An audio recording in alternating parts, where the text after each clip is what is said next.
Malam itu, langit Jakarta tampak berat, seolah menyimpan sesuatu yang tak ingin diturunkan. Angin bertiup pelan, membawa aroma aspal basah dan debu kota yang belum sempat hilang sejak hujan sore tadi. Jalanan mulai sepi, hanya tersisa deru mesin kendaraan yang sesekali melintas, memecah keheningan malam yang terasa janggal. Di antara kelam lampu jalan yang berkedip lemah, meluncurlah sebuah taksi tua berwarna biru muda. Catnya sudah pudar, kaca belakangnya retak di sudut, dan lampu indikator di atapnya menyala temaram, seperti hampir padam. Di balik kemudi duduk seorang pria paruh baya bernama Darto. Wajahnya tirus, matanya cekung karena kurang tidur, dan tangan kanannya sesekali bergetar saat memegang setir. Sudah 20 tahun ia jadi sopir taksi malam, terlalu lama untuk mengenal betapa anehnya jalanan di jam-jam setelah tengah malam. Darto bukan tipe orang yang mudah takut. Ia sudah biasa mengantar penumpang dari diskotek ke rumah sakit, dari terminal ke hotel murahan, bahkan pernah juga membawa pasien yang sekarat menuju rumah sakit. Tapi malam itu, entah kenapa, udara di dalam taksinya terasa lain. Pengap, padahal AC masih menyala, dan dari kaca spion, ia sempat melihat sesuatu, seolah ada bayangan hitam yang melintas di belakang kursi penumpang. Padahal mobilnya kosong. Ia mencoba menepis pikiran buruk itu. Mungkin cuma bayangan lampu. Gumamnya pelan sambil menyalakan rokok. Asap tipis mengepul memenuhi kabin. Jam digital di dashboard menunjukkan pukul 0.47. Biasanya, di jam seperti itu, ia sudah berhenti narik dan pulang ke kontrakan kecilnya di Rawamangun. Tapi malam ini beda. Ia sedang butuh uang. Istrinya baru saja opname karena asam lambung, dan biaya rumah sakit membuat tabungannya habis. Jadi ia memutuskan untuk narik sampai subuh, meski rasa lelah sudah menempel di seluruh tubuh. Saat taksinya melintasi daerah Cawang, ponsel aplikasinya tiba-tiba berbunyi. Ada penumpang yang minta dijemput di Jalan Pahlawan, dekat TPU lama. Lokasinya agak masuk ke gang kecil, daerah yang jarang sekali ada order di jam segini. Darto sempat ragu, tapi ongkosnya lumayan besar, dan titik antar pun ke arah rumah sakit. Jadi ia pikir itu kebetulan bagus. Ia menekan tombol, terima order, lalu memutar setir ke arah barat. Jalanan makin sunyi, dan lampu-lampu mulai jarang terlihat.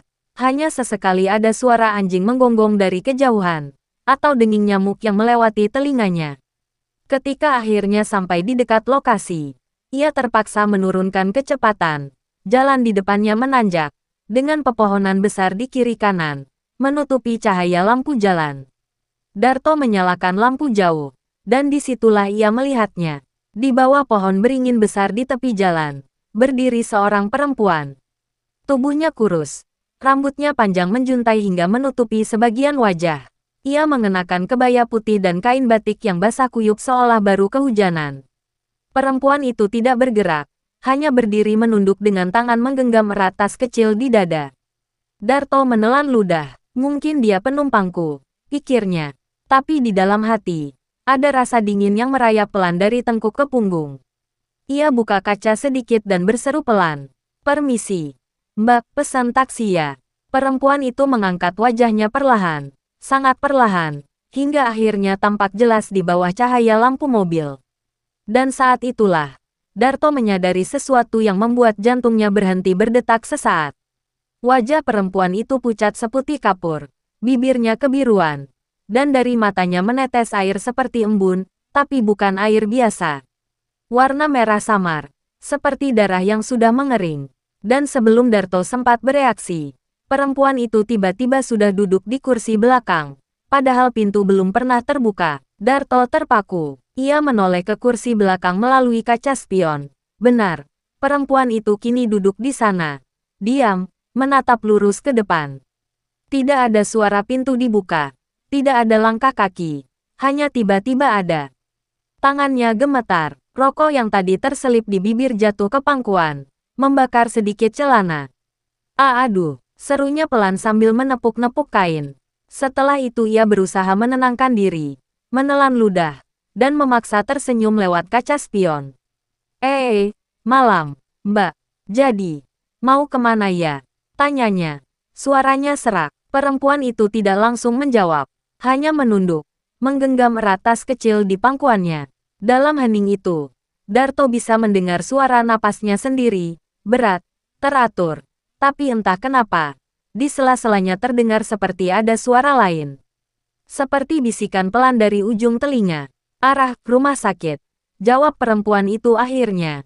Lirih, hampir tak terdengar. Rumah sakit, ulang Darto cepat. Yang di depan, arah Tebet. Perempuan itu mengangguk pelan, tanpa banyak bicara lagi. Darto menginjak pedal gas, berusaha fokus ke jalan. Tapi makin lama, suasana di dalam mobil terasa makin dingin. Padahal AC sudah ia matikan. Uap putih mulai muncul dari mulutnya setiap kali ia bernapas, seperti berada di ruangan beku. Bau aneh pun mulai tercium, campuran antara tanah basah, bunga melati, dan darah. Ia melirik lewat kaca spion. Perempuan itu masih di sana. Kepalanya menunduk, rambutnya menutupi hampir seluruh wajah. Tapi, sesuatu berubah. Darto bisa melihat air menetes dari ujung rambutnya. Menetes, jatuh ke jok belakang, membuat noda merah kehitaman di kulit jok yang pudar. Mbak, bajunya basah. Ya, nggak apa-apa itu. Saya bisa matiin AC kalau kedinginan, ujarnya gugup. Tak ada jawaban. Lalu tiba-tiba perempuan itu mendongak. Wajahnya kini tampak jelas di kaca spion. Kulitnya pucat membiru. Mata hitamnya kosong. Dan dari bibirnya yang pecah, keluar suara serak lirih. Mas, aku ketinggalan sesuatu. Ketinggalan apa? Mbak, tubuhku. Darto langsung menginjak rem mendadak. Ban berdecit di atas aspal basah. Mobil berhenti mendadak di tengah jalan kosong. Ia menoleh ke belakang, dan kursi itu kosong. Tak ada siapapun, tapi jok belakang masih basah. Dan di situ, ada bekas tangan berdarah, menempel jelas di kulit joknya.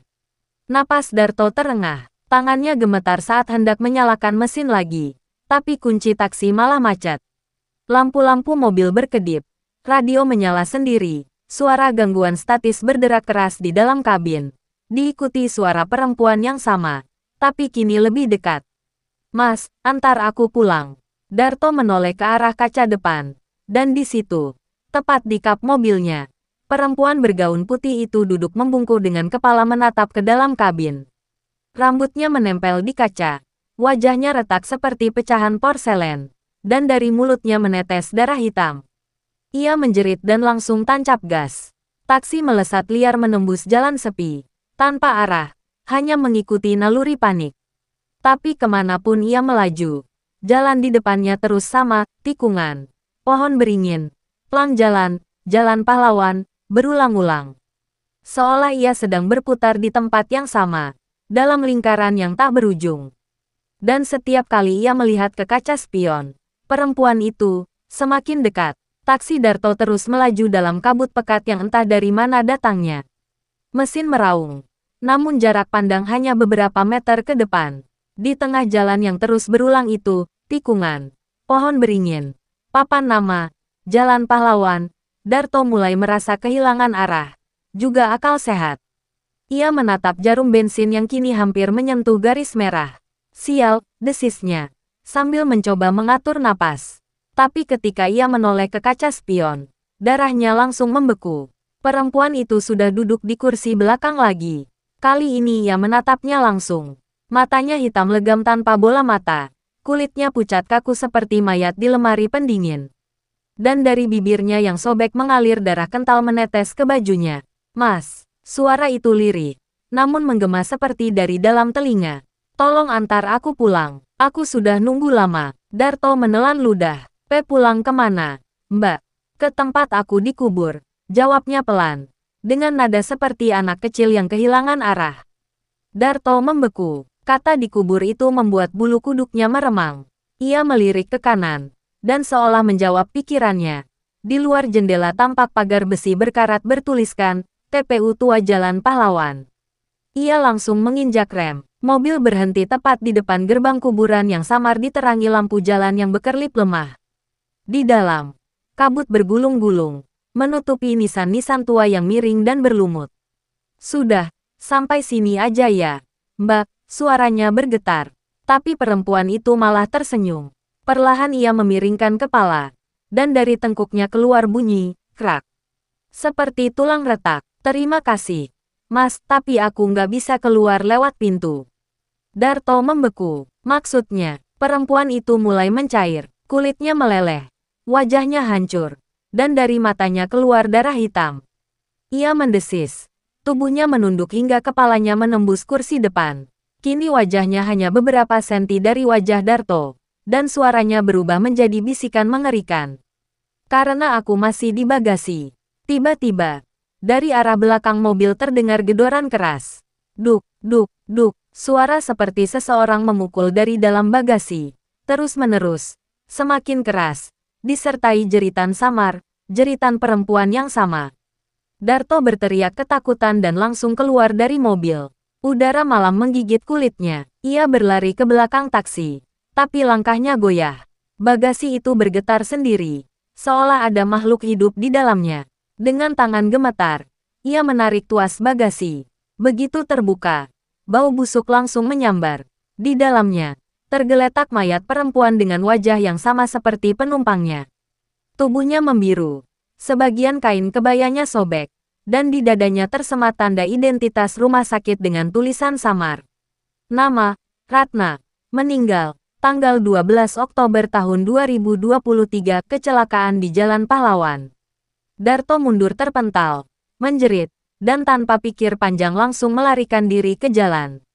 Tapi saat ia menoleh sekali lagi ke arah taksi, ia melihat sesuatu yang membuatnya nyaris pingsan. Perempuan itu kini duduk di kursi kemudi, menatapnya dari balik kaca depan dengan senyum pucat, sebelum mobil itu perlahan melaju sendiri masuk ke area pemakaman dan menghilang dalam kabut. Beberapa minggu setelah kejadian itu, cerita tentang taksi biru berhantu mulai menyebar di kalangan sopir malam. Tidak ada yang tahu pasti bagaimana kebenarannya, tapi setiap orang punya versi sendiri tentang mobil itu. Ada yang bilang taksinya disita polisi karena ditemukan di kuburan. Ada juga yang bersumpah pernah melihat mobil itu melintas tengah malam tanpa sopir, dengan lampu kabin menyala dan bayangan seseorang duduk di kursi belakang. Namun, kisah itu benar-benar berubah jadi legenda ketika suatu malam, tepat pukul 0.47, salah satu sopir ojek daring bernama Seno mendapat pesanan aneh. Titik jemputnya, Jalan Pahlawan, dekat TPU Lama. Titik antarnya, Rumah Sakit Jiwa Cawang. Nama pemesannya, Ratna. Awalnya Seno mengira itu hanya kebetulan. Ia menunggu di pinggir jalan sambil merokok. Tapi tak lama kemudian, ia melihat sebuah taksi biru tua berhenti di ujung jalan. Lampunya menyala, seolah menunggu penumpang juga. Mobil itu tampak tua, catnya kusam, tapi plat nomornya masih jelas terbaca. Dan anehnya, plat itu sama persis dengan yang disebut dalam berita hilangnya Darto sebulan lalu. Penasaran, Seno mendekat sambil menyorotkan senter dari ponselnya. Tapi sebelum sempat melihat ke dalam, pintu depan taksi itu terbuka sendiri dengan bunyi berderit panjang. Dari dalam, keluar bau busuk bercampur wangi melati yang menusuk. Seno mundur perlahan, tapi tiba-tiba ponselnya bergetar.